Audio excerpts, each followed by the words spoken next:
Coming up on OU Nightly, I'll go through this week's temperatures. However, we do have a risk of a frost advisory tonight, and we'll go over all those details in a bit. Time is running out for Norman residents to force a citywide vote on an entertainment district. Hear what one group has planned. And weeks without water or electricity, what the power companies are saying about how long it will take to restore services in hurricane areas. This is OU Nightly.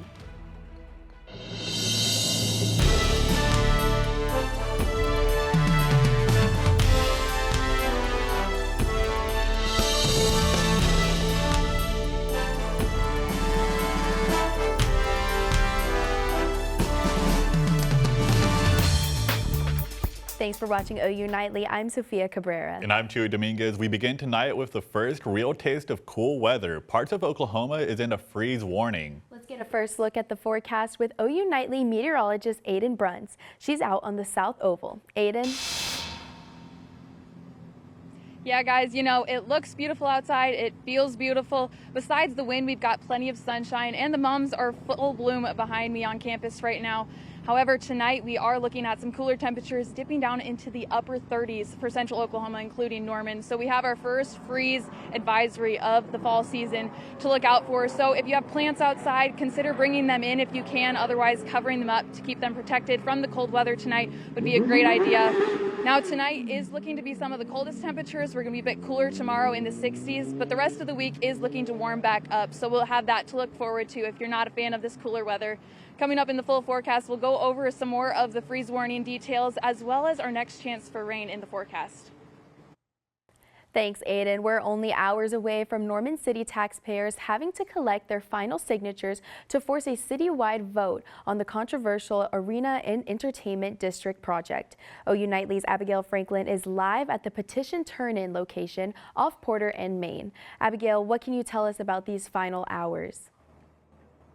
Well, what I can tell you is that people are still stopping in here and other locations around Norman to put their name down to bring the Arena and Entertainment District project to the ballot. Now, today is the last day that they are collecting signatures, as they have a timeline for getting their items turned in on time as they get closer to their 30-day collection period.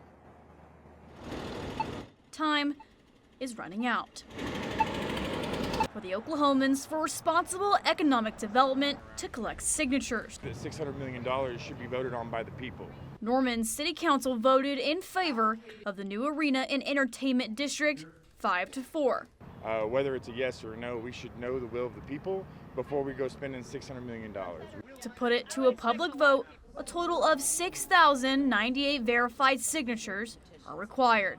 I think it'll make a statement and really a tribute to community coming together on something they feel passionate about. And in the final hours of gathering signatures today, there are still a few formalities. Once it's turned in, and then it'll be verified by Brenda, the city clerk. She has 30 days to do that. And then it's just going to be a campaign until the election day, I believe. But petition supporters say they're hopeful. I'm really excited to see what the number is. I don't know the number. And I'm very excited to see everybody show up and celebrate our work and our coming together and, you know, democracy. This is how cities should be run. Well, tonight's deadline to collect signatures and turn in petitions is at 7 p.m. And on Thursday morning, they'll be turning in those signatures that they've collected to the city clerk, and OU Nightly will be following that. Live in Norman, Abigail Franklin, OU Nightly. Thanks, Abigail. Cleveland County Sheriff Chris Amison appeared before the Budget Board earlier today following major department layoffs. OU Nightly's Darian Curry was at the meeting to hear what the board has said. Show me where the money's at. It was a full house in the courtroom today to discuss Sheriff Amison's budget. Amison was given about $19 million overall, but claims he needs more, and the commissioners aren't doing enough. I asked for $22 million. That's how much I needed to effectively run the sheriff's office. They approved a budget of $19.5, but they never came and sat down and say, hey, Sheriff, how much money do you need? Amison said he laid off over 20 people because there's just not enough money in the budget. However, County Treasurer Jim Reynolds said all the overspending is because of mismanagement. The problem is he's not operating, has not begun to operate his office on a $19 or $20 million budget. He's been operating it on a $22 or $23 million budget and keeps saying that he can somehow get more money. There's a magic pie in the sky. The taxpayer, we have no more to give. During the meeting, the commissioners said they did everything that was asked of them in terms of budgeting, but Sheriff Amison says otherwise. It's smoke and mirrors. The commissioners are using cash appropriations that are meant to be in reserve for emergencies, for employee payouts, for unforeseen expenses. They have drained me of those. Sheriff Amison says he intends to stay in his position and argue for more money, and the board won't budge. Reporting for OU Nightly, I'm Darian Curry. Thanks, Darian. The commissioner says that they will continue to investigate Amison's spending and may open it up to a criminal investigation. And following Hurricane Milton last week, Floridians continue their cleanup. However, limited access to gas and mass power outages due to port closures are weakening their efforts. North Carolina is still struggling with water restoration in some areas, while some FEMA teams in North Carolina are having to pull back on door-to-door outreach to disaster survivors due to threats. FEMA officials say they have made operational changes to protect personnel. And at least 40 Palestinians are dead after an overnight Israeli strike. OU Nightly's Oliver Schaefer is following this and other international and national headlines from the News Center.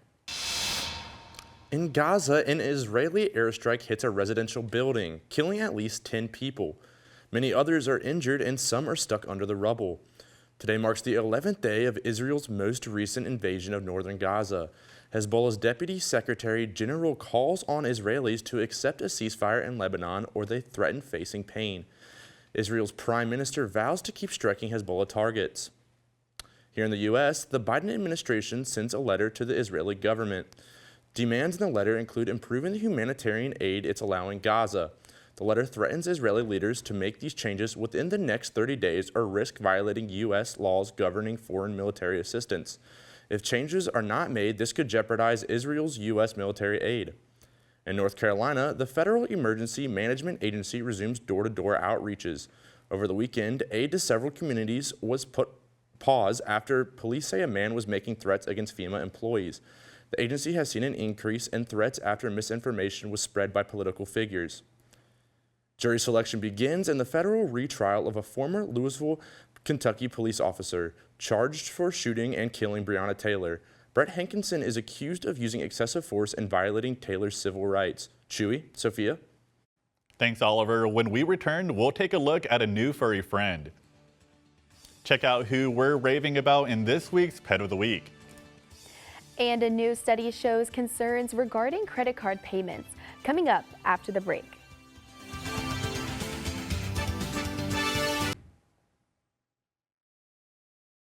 You may want a furry friend to enjoy the fall weather with. OU Nightly Savannah Simmons has more on how you can adopt and not shop in today's Pet of the Week. This pup needs help finding a family to call her own. Meet Dottie, a 5-year-old mixed breed with a great personality. I personally love her freckles on her ears. She's got her cute little freckles, and she's just got that wonderful little bubbly personality.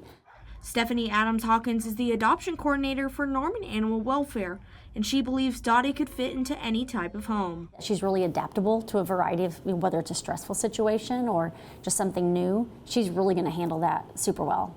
When she first came in the shelter, Dottie had a growth on her back that was quickly removed. But that didn't stop her from showing off her fun side. I really like that she is playful but calm. So she will jump up and put her paws on you, but more from if you invite her to or in the middle of playing. Stephanie says adoption fees are waived all October long, and on the 25th, Norman Animal Welfare will be hosting Monster Midnight Muttness, a Halloween-themed adoption event from 6 p.m. to midnight, allowing pets like Dottie a chance to find their forever home. In Norman, Savannah Simmons, OU Nightly.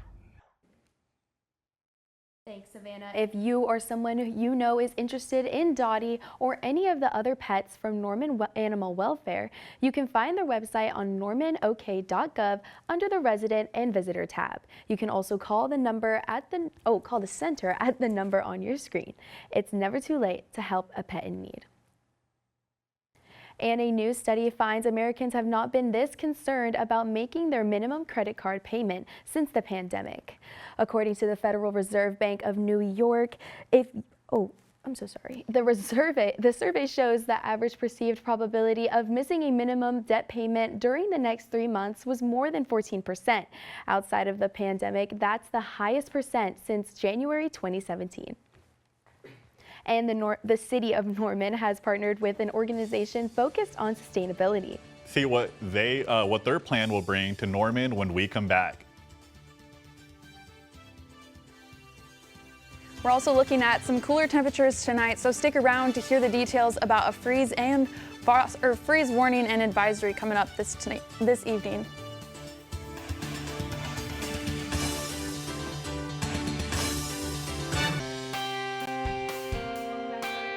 Thanks for joining us. Happy Tuesday. It's really feeling like a fall Tuesday for us.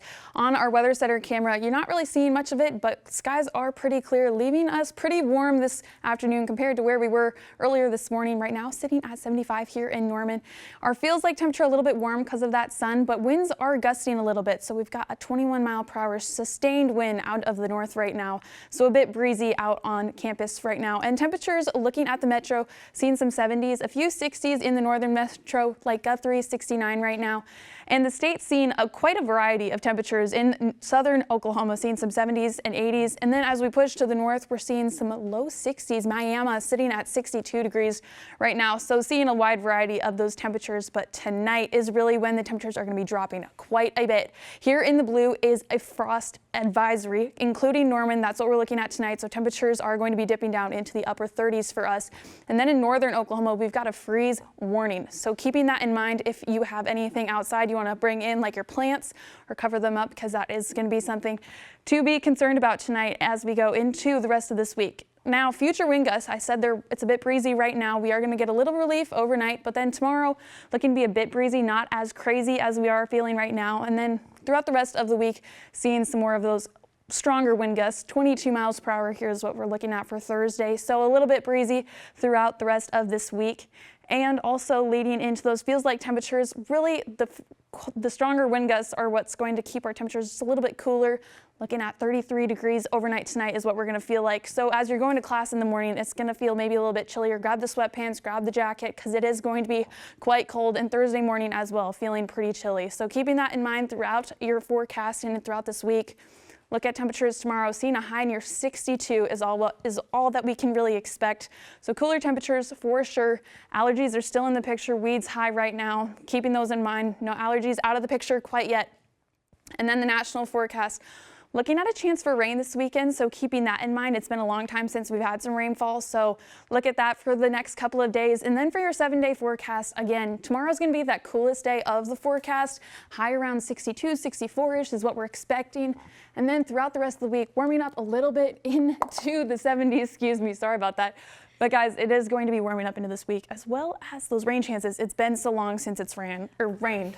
Whatever that word is. I know we're all looking forward to that fall weather, but thank you so much, Aiden. Yeah. And a new pilot program allows Norman residents to drop off their food scraps. It's all part of a USDA grant awarded to the Associations of Oklahoma Governments and given to Fertile Ground Cooperative. OU Nightly reporter Spencer Plato reports on the collaboration with the city of Norman. Your old moldy food scraps don't have to be trash. The city of Norman has partnered with the Fertile Ground Cooperative to place food scrap drop-off bins around the city. Norman's Environmental and Sustainability Manager, Michelle Loudenbach, says this program is free for residents. Give it a try, because it's going to reduce the amount of waste they have in their trash.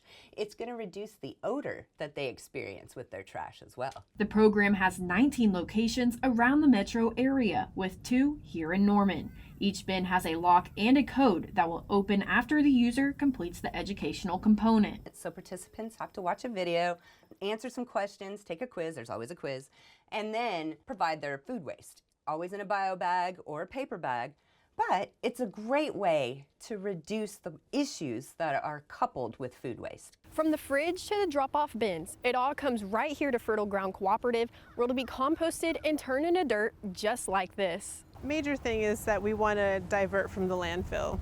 That's a huge point for us. We want to educate people on the importance of composting. Ophelia Ochoa at Fertile Ground Cooperative says the average Oklahoman contributes about 3,000 pounds of waste a year to the landfill. You can reduce that by not only like recycling, but also organic recycling with your food scraps. The little things count. Anything that you cut up in the kitchen, any leftovers that you bring from a restaurant, all that you can put in these bins and they can be diverted from the landfill because food isn't trash. The pilot program is set for 2 years. In Norman, for OU Nightly, I'm Spencer Plato. Thanks, Spencer. Drop-off bins are located behind Gray Owl Coffee Shop and at the Norman Recycling Center. The QR code with the link to the video and quiz is displayed at each drop-off location. And a Sooner team is ranked in the preseason top 10 for the first time since Instagram launched. Mark your calendars, a schedule was announced today for Sooner fans. Brent Venables speaks out after the Sooners' latest loss. Talk of a certain Sooner no longer making the cut at OU's football program can now be put to rest. We'll show you next in sports.